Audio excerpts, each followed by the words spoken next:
Good morning, ladies and gentlemen. Welcome back to another video. Today, it is a very exciting day. It's the last bit of putting all those pipes in. As I spoke of yesterday, we were working on all those synthetic pipes. We got 90% of them in. We've got a few left to do this morning, but it was getting late and we didn't want to push on and don't spoil the ship for a halfpenny's worth of tar is one of them. So we've just, it's all good this morning. I've put in a switch mechanism which is activated by pneumatics. So when you pull the stop, you might have seen in the video, if you're watching carefully, there's two pipes that go up to a little lever. So that's all done. It's just a case of carrying on. In the meantime, my right-hand man and good friend Michael is going to be making these dowels. And as we said yesterday, we've got to cut little lengths of copper pipe which are going to form the outer bit of the sleeve, and then the inner bit will be taken up by this wooden dowel. So little pipe slice, cut that to the right lengths, and then afterwards cut this to the right length and it'll pop in. So it's going to be a good job. As soon as that's done, like we said, all those other pipes can go in. The organ, to all intents and purposes, is complete. And then it's just a case of tweaking and making sure everything's about right. And as I say, Michael, we can set the keyboard up. That's the interesting bit. And Michael was explaining to me that you can actually set the keyboard to your preference. So yes, they all want to be level, but you can actually make it a harder strike or a harder push, or a lesser, depending on what you like. And it's personal choice. You don't get that choice if you just play at an organ, but as there's one resident at the Pethericks, it's all good. We can make it, and Michael predominantly will be the one playing. So that'd be good. It'd be really exciting. Then hopefully we'll be able to, iron out all those little bits. There's going to be teething problems, but looking forward to it. So let's crack on.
Morning, Alex. How you doing, mate? Doing today? Well, last time we had a bit of an issue with the EcoFlow. It wouldn't pass the cable test, and we were mega confused.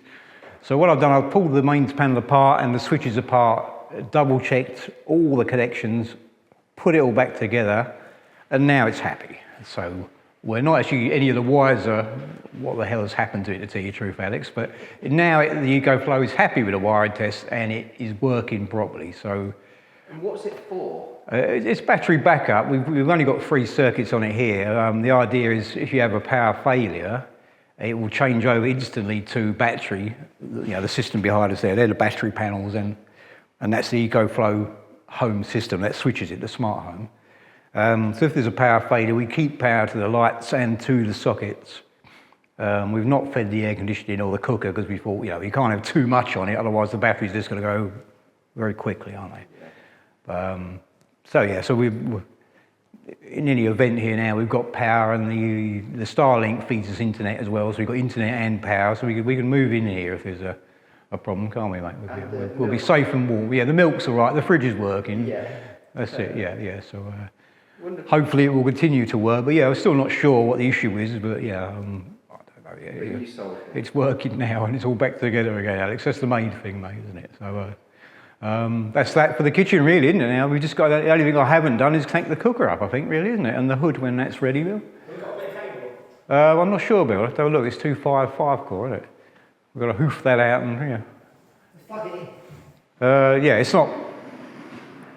Well, I'm not sure how much we've got there, mate. We'll have a look at it, will I? Yeah.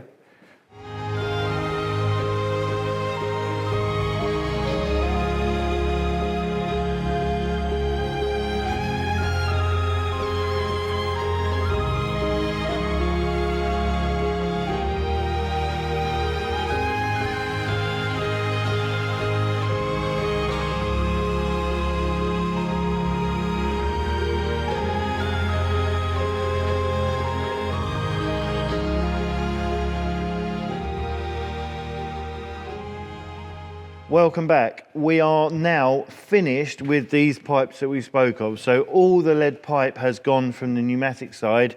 And as you can see, what I've done is from this pedal valve, if you like, the valve block that sits there, I've taken each and every one of these up and they go to these little wedge bellows. And as the air goes in, it just, tiny bit of air just opens that and then the big sound comes out from those beautiful boxes. So really happy, good job. It's all nice and tidy. Michael has worked his magic and we've got some beautiful dowels ready for the last board. So dowels are going in, boards going on top, and then all the pipes that are left we're going to put in and Michael's going to do his tuning. So looking forward to it. I think we're going to make really good progress. And as I said, we want to try and be in the realms of, if at all possible, it playable.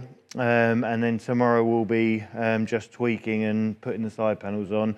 And then I'm back home, back down to Mummy Moon at the Moon household with the family. But I'm hoping, and Michael's hoping, he's going to get some time between when I leave and the Christmas do. So watch his space. I think it's going to be truly magical. Okay, hello everyone and welcome to my little workstation. As Nick told you earlier, we are missing 10 of these dowels. And I did order a lathe and the special chisels, but unfortunately it hasn't arrived. So we're having to make do. So I came up with a genius idea. It was my idea, wasn't it, Nick? So we've got this dowel. It's a little bit too wide to go in, but I've got a method to sort that out. So here, what I'm going to do is, it's going to be a little bit noisy. Let me just pop this on. I've got a belt sander here. Going to just do that.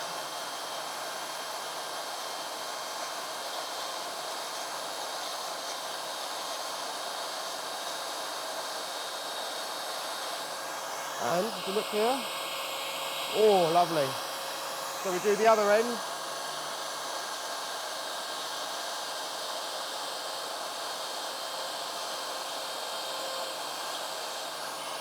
Till it fits. There we go. And just round off the ends like this. And then the other one.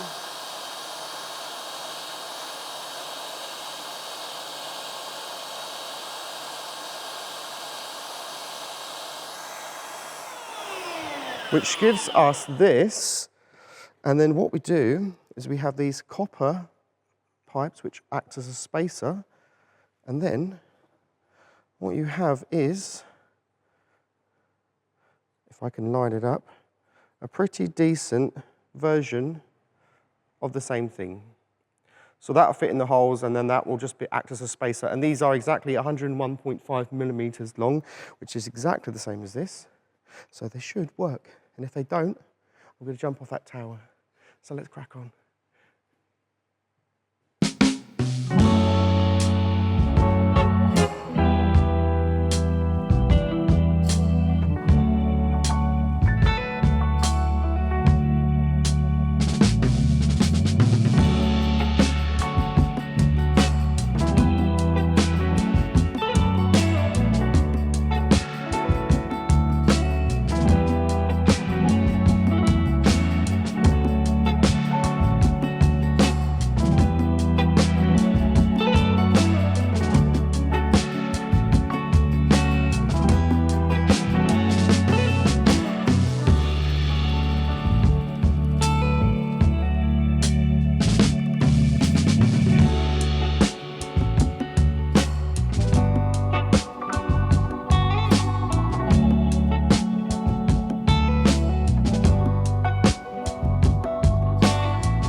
Well, hello everyone and welcome back to another video. So, of course, I'm back in the kitchen and I have got my, I'm not sure if you call this a nail gun or a pin gun.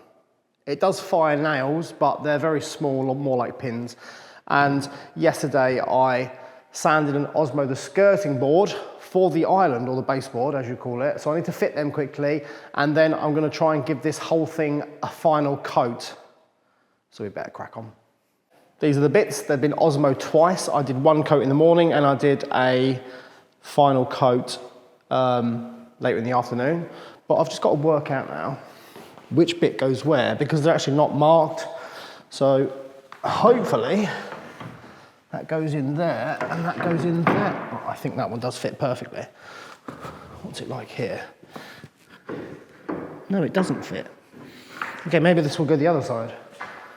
Try not to break the chandelier. Now I've got to come around. Will it fit this side? I reckon that this will definitely fit this side. This definitely seems like it will fit this side. Oh, it does. Does it fit in there? Yeah. Ooh. Never mind. I'll get the nail gun and we'll put it on. Let me get this. We'll put it on. Okay, as long as your bit's pushed in. Okay, you're okay there? Let's go. Oh, that's lovely.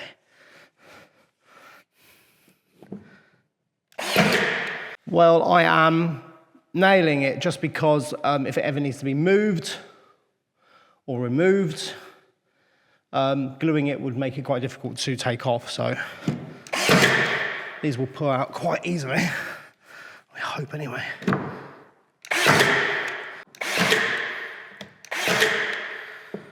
That's it. Done. I must admit, that makes it look a lot nicer.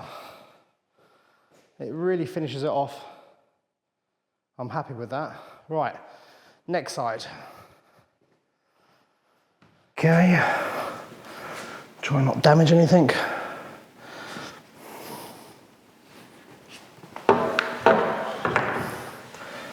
Right, I believe that fits perfectly.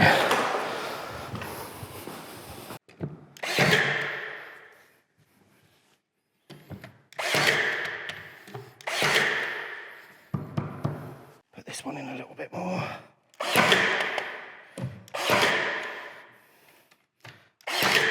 The baseboard really finishes off the island. It looks absolutely amazing, and yeah, it's best to say something like that until last just to see what it looks like. But I've got to now continue Osmoing, which isn't fun at all.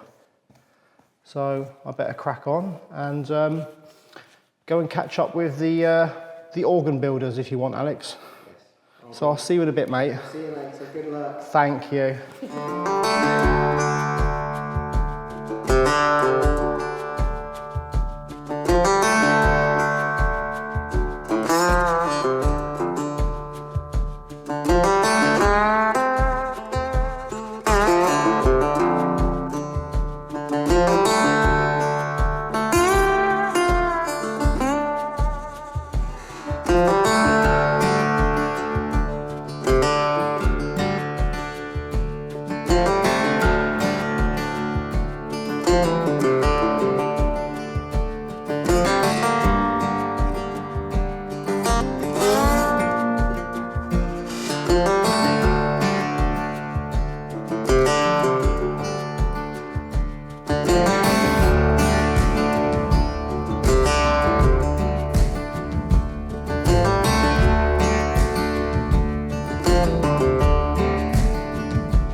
I've taken over the varnishing of the kitchen island because I came in and saw Billy and he was doing it just like that, which is not the correct way. If you have a look here, you can see there's a piece of wood that runs here. That is what terminates the boards. And then you have these boards. They run from side to side and then they're terminated by another board. Now, once you've got a bit of the varnish on, your brush should start there and then continue the full length of the board and then back again. And you shouldn't lift your brush off at all until you get to the end. And that way you get a beautiful smooth finish. And that's also how you paint as well. That's the technical way to get a perfectly flat finish, which I just enjoy that kind of stuff because I'm a weirdo. There we go. Look at that.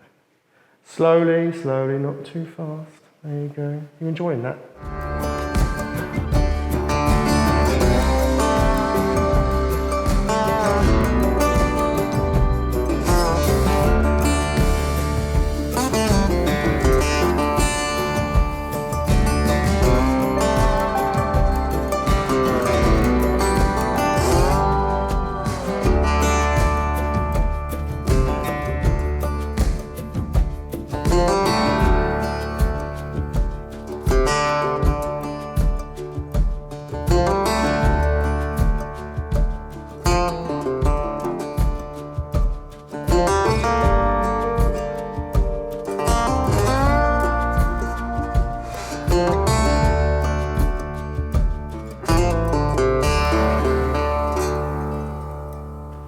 There you go. So I've done all of those. That's the wood grain. So I've done it in the direction of the wood grain, back and forth.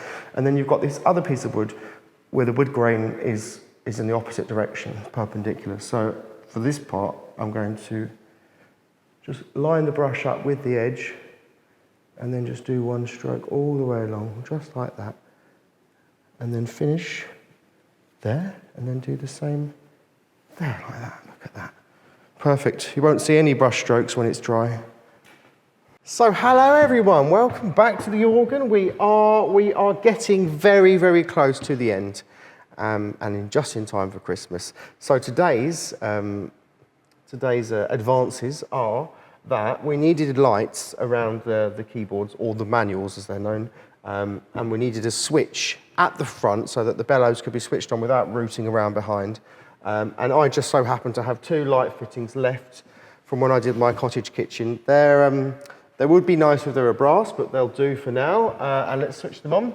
There we go.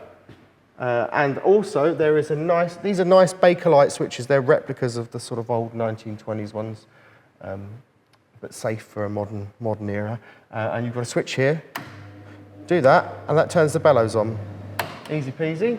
So there you go. Over to you, Nick.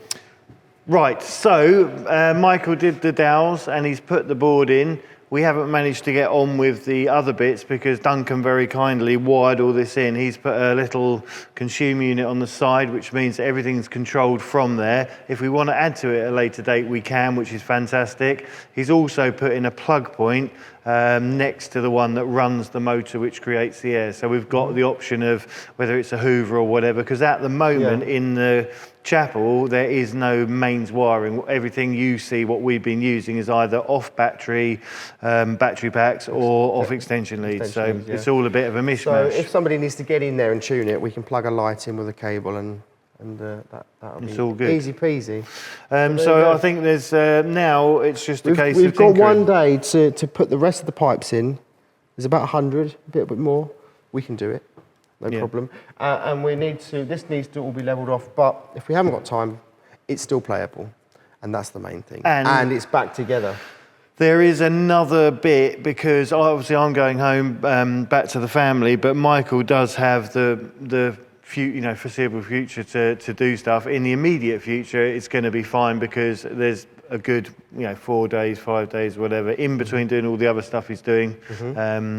So yeah, I reckon it's looking good for Crimbor. So it should be good. Yeah, I mean, you have a go. See what it sounds like. We have developed a cipher. I don't know why, but there's a little cipher which is just on the grate. popped up. On the grate. No, she seems to be all right. we've got a cipher in the board ons as well. So yeah, on the big ones at the back, those side pipes, one of the valves, so when we showed you when Michael puts his foot on the pedal, it knocks the valve down. The top of that, there's a little felt pad and a spring, and it won't go any more the other way. So we're thinking there's a bit of damage, but if you look at how many pipes and how complex it is, we are counting, as I say, grateful for small mercies, because that is the very top note in the pedals, which is only here on the keyboard, very low down. So you're not gonna miss an F, are you? Depends how important the F is. Depends on the piece of music. So yeah, we'll choose the right songs, but yeah. Are you gonna give it a little whirl? I'll have a go. I don't know what I'm going to play. I'll play something. What are we going to have? We've got the swell, haven't we?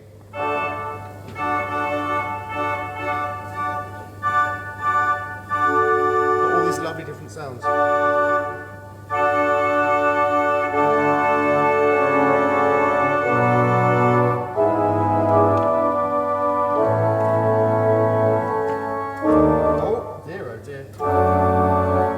Hold on, sorry.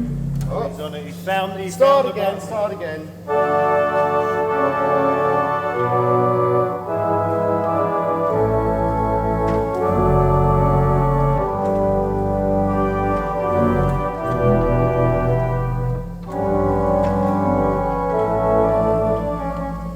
Oh, that D's missing, I needed it. Got the D up there.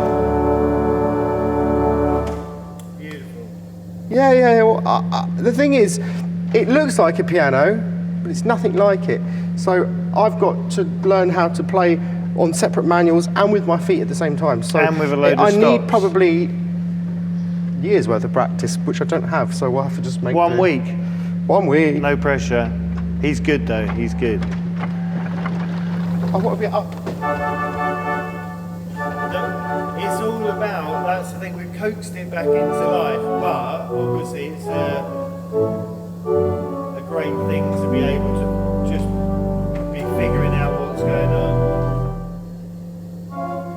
Yeah, that's it for today. Anyway, so... Or we could do a little bit of a, what is it? It's not over yet.